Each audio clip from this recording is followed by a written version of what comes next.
श्रीमद् भगवत गीता से जुड़ी 10 ऐसी बातें मैं आपको आज बताऊंगा जो एज एन एंटरप्रेन्योर और एज अ बिजनेस ओनर आपको बहुत मदद आएगी अपने बिजनेस या फिर अपनी कंपनी को रन करने में। सो नंबर 1 मैं बोलूँगा द पावर ऑफ फोकस, जहाँ पे हमें श्री कृष्ण बताते हैं कि कैसे एक इंसान को अपने कर्म में फोकस करना चाहिए विदाउट अपने जो फल है उसमें फोकस किए हुए। मतलब कैसे आपको सिर्फ अपना काम करने में ही फोकस करना चाहिए विदाउट एक्सपेक्ट किए कि आपको रिजल्ट क्या मिलेगा। तो इससे हमें बहुत एक इम्पॉर्टेंट चीज़ सीखने को मिलता है कि हमें सिर्फ अपने काम में ध्यान देना चाहिए, अपना 100% हर दिन हर काम में देना चाहिए और रिज़ल्ट की चिंता नहीं करना चाहिए, रिज़ल्ट को छोड़ देना चाहिए। जैसे कि हम बहुत जगह पे सुने हैं कि अगर आप अपना 100% दिए हैं तो अगर आप फेल भी हो जाते हैं तो मैटर नहीं करता, क्योंकि आपने अपना 100% दिया था।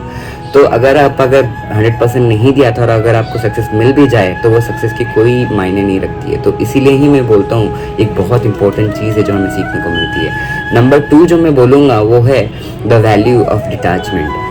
कैसे श्रीमद् भगवत गीता में हमें बताया गया है कि हम दुनिया से जो मेटेरियलिस्टिक वर्ल्ड है उसमें जो मोह होता है, कैसे हम जुड़ जाते हैं, कैसे हम बंध जाते हैं बंधन में, कैसे हम अपने आप को एक चीज़ में इतना ज़्यादा लगाव कर देते हैं कि हम उसके बिना रह ही नहीं पाते हैं और उसके बिना हमें सब कुछ बेचैन लगता है, चाहे वो कोई मेटेरियलिस्टिक चीज़ हो, कोई कार हो, कोई घर हो, कोई इंसान हो, कुछ भी। तो कैसे हम चीज़ों से डिटैच रह सकते हैं। तो मैं आपको एक एग्जांपल के तौर पे बताऊंगा। जैसे देखिए, आप बहुत सारे मेथड एक्टर्स होते हैं जो एक्टिंग करते हैं किसी पर्टिकुलर कैरेक्टर में, किसी स्टोरी में, तो उसमें इतना ज़्यादा प्रैक्टिस करते हैं, इतना ज़्यादा घुस जाते हैं कि उनकी बॉडी लैंग्वेज, उनकी जो बोल है, उनकी जो प्रोनाउंसिएशन सब कुछ उसी तरह से ढल जाता है। तो फिर जैसे ही उनकी मूवी या फिर प्रोजेक्ट खत्म हो जाता है, फिर उस पर वो फिर मेडिटेशन करते हैं उसको विड्रॉ करने के लिए, बहुत सारे काउंसलिंग करते हैं अपने वापस अपने माइंडसेट को क्लियर करने के लिए। तो उसी तरह से हमें इसमें से सीखना चाहिए कि कैसे हम कोई भी चीज़ में उतना ज़्यादा अटैच ना हो जाए, कोई आइडिया को लेके, कोई प्रोजेक्ट को लेके उतना ज़्यादा अटैच ना हो जाए कि उसके ख़राब हो जाने से या फिर उसके फेल हो जाने से या फिर उसके चले जाने से हमें बहुत दुख मिले। तो द वैल्यू ऑफ डिटैचमेंट हमें बहुत एक इंपॉर्टेंट चीज़ श्रीमद् भगवत गीता से सीखने को मिलता है, जो हम अपने बिजनेस, अपने लाइफ में भी इम्प्लीमेंट कर सकते हैं। नंबर 3 जो मैं बताऊँगा वो है द पावर ऑफ सेल्फलेसनेस। मतलब आप खुद के लिए तो कर ही रहे हैं, अपने बिजनेस में, अपने विजन में, अपने आइडिया में काम कर रहे हैं, लेकिन उससे दूसरों का क्या भला होता है। या तो एम्प्लॉयमेंट जनरेशन हो रहा है, या फिर कोई बहुत बड़ी लेवल की प्रॉब्लम सॉल्व हो रही है, या फिर कोई ना कोई इम्पैक्ट क्रिएट हो रहा है, आप क्या वैल्यू ऐड कर पा रहे हैं दूसरों के लाइफ में। तो हमेशा आप अपने को छोड़ के जब दूसरों के बारे में सोचोगे, दूसरों को कैसे आप सर्व कर सकते हो, अपने काम के थ्रू दूसरों की ज़िंदगी कैसे बदल सकते हो, कैसे वैल्यू ऐड कर सकते हो, तो अपने आप आपको बहुत सारे अच्छे रिजल्ट्स मिलने लगेंगे। तो ये एक बहुत इंपॉर्टेंट लेसन है जो हमें श्रीमद् भगवत गीता से सीखने को मिलता है कि कैसे हम द पावर ऑफ सेल्फलेसनेस को यूज़ कर सकते हैं और अपने से ज़्यादा दूसरों के बारे में कैसे सोच सकते हैं। तो नंबर 4 जो मैं बोलूँगा द इम्पोर्टेंस ऑफ एथिक्स। तो अपना काम में जो रूल्स होते हैं, कुछ पर्टिकुलर रूल्स जिसको हमें मानना चाहिए, जैसे धर्म होता है, श्रीमद् भगवत गीता में बताया गया है कि हमारा धर्म है कर्म करना, तो काम करना और ऐसे चीज़ें जहाँ पे लोगों की सम्मान हो, जहाँ पे किसी की हानि ना हो। तो अपने धर्म को मेंटेन किए हुए ही अपने काम को करते रहना, यही हमें सीखने को मिलता है श्रीमद् भगवत गीता में, जो कि हमारा पॉइंट नंबर 4 है, द इम्पोर्टेंस ऑफ एथिक्स। फिर मैं बोलूँगा नंबर 5 जो कि है द रोल ऑफ डिसिप्लिन, जिसमें श्रीमद् भगवत गीता में दिखाया गया है कि कैसे अर्जुन को श्रीमद् भगवत गीता में श्री कृष्णा बताते हैं कि डिसिप्लिन कितना इम्पोर्टेंट होता है, कि किसी चीज़ को अगर आप ठान लिए हो तो चाहे कुछ भी हो जाए उस चीज़ को आपको करना ही है, उस चीज़ को आपको हासिल करना ही है, उस चीज़ को आपको अचीव करना ही है। तो डिसिप्लिन बहुत इंपॉर्टेंट है, आपको दूसरी चीज़ों में डिस्ट्रैक्ट ना हो के कैसे फोकस रह के एक ही चीज़ में डिसिप्लिन रह के कंटिन्यूसली एफर्ट देते रहना है, यही चीज़ हमें सीखने को मिलता है।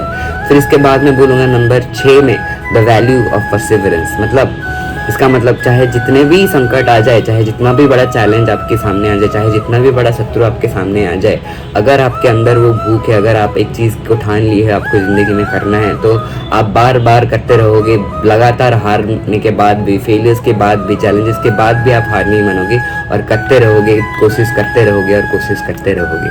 तो ये हमें सीखने को मिलता है द पावर ऑफ परसिवरेंस। तो ये बहुत एक इंपॉर्टेंट चीज़ है, बहुत ही वैल्यूएबल चीज़ है, द वैल्यू ऑफ परसिवरेंस। फिर इसके बाद मैं बोलूँगा नंबर 7 जो कि है दो हमारा the power of self reflection. ये एक बहुत ही इम्पोर्टेंट पॉइंट है जिसमें हमें श्रीमद् भगवत गीता से सिखाया जाता है कि दुनिया तो बाहर है, दिमाग जो हम सोचते हैं, जो हम हर दिन एक्सपोज होते हैं, जिस चीज़ों को हम एक्सपीरियंस करते हैं, हम देखते हैं, वो सब तो बाहर है। लेकिन असली चीज़, असली सीखने की चीज़, असली ग्रोथ जो है, असली इवोल्यूशन जो हो सकता है, वो तभी हो सकता है जब हम अंदर की तरफ देखेंगे, जो अब हम अपने आप को पहचानेंगे, जब हम अपने आप की गलतियों को देखेंगे, जब हम अपने आप को सुधारेंगे, जब हम अपने आप को बेहतर बनाएंगे।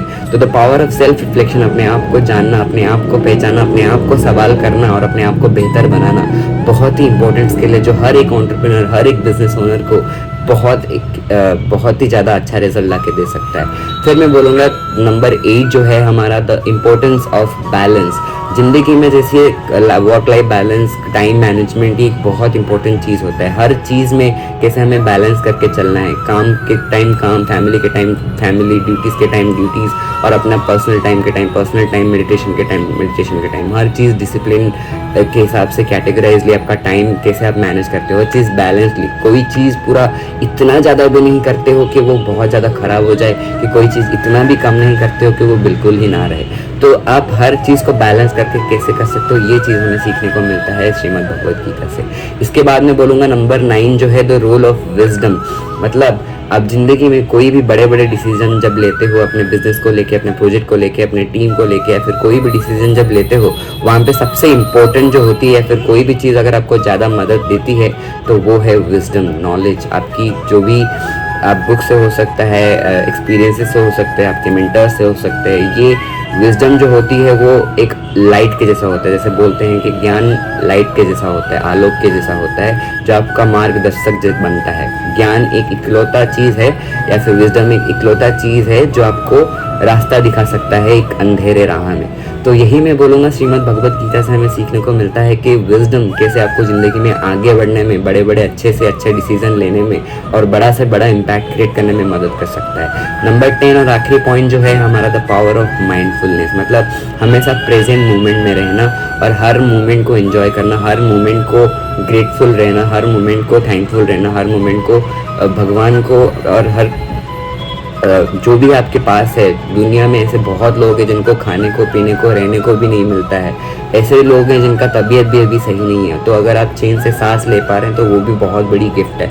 अगर आप जिंदा भी हैं तो वो भी बहुत बड़ी गिफ्ट है। ऐसे लोग जो भी वॉर फेस कर रहे हैं, ऐसे लोग जो भी हंगर फेस कर रहे हैं, तो उनके कंपैरिजन में आपकी लाइफ तो कई बेहतर जगह पे है। तो ग्रेटफुलनेस कैसे प्रैक्टिस करना है, प्रेजेंट मोमेंट में कैसे रहना है, माइंडफुलनेस कैसे प्रैक्टिस करना है, एक बहुत ही इंपॉर्टेंट चीज़ है जो हमें श्रीमद् भगवत गीता से सीखने को मिलता है। तो आई होप ये वीडियो में जो 10 चीज़ें मैंने आपको बताया श्रीमद् भगवत गीता से, एज एन एंटरप्रेन्योर और एज अ बिजनेस ओनर आपको क्या क्या चीज़ें टेक अवेज आप ले सकते हैं, कैसी चीज़ें सीख सकते हैं और अपने बिजनेस में, आप अपने लाइफ में इंप्लीमेंट कर सकते हैं। तो ये सारे चीज़ आपको अगर सीखने को अच्छा लगा है, अगर आपको वैल्यूएबल लगा है, तो मुझे कमेंट सेक्शन में अपना व्यूज़ जरूर बताइए, एंड एक लाइक बटन जरूर दबाइए ताकि मुझे और मोटिवेशन मिलेगा ऐसे वीडियोस और ऐसे कंटेंट आपके लिए और बना के आपके पास पहुंचाने के। Thank you.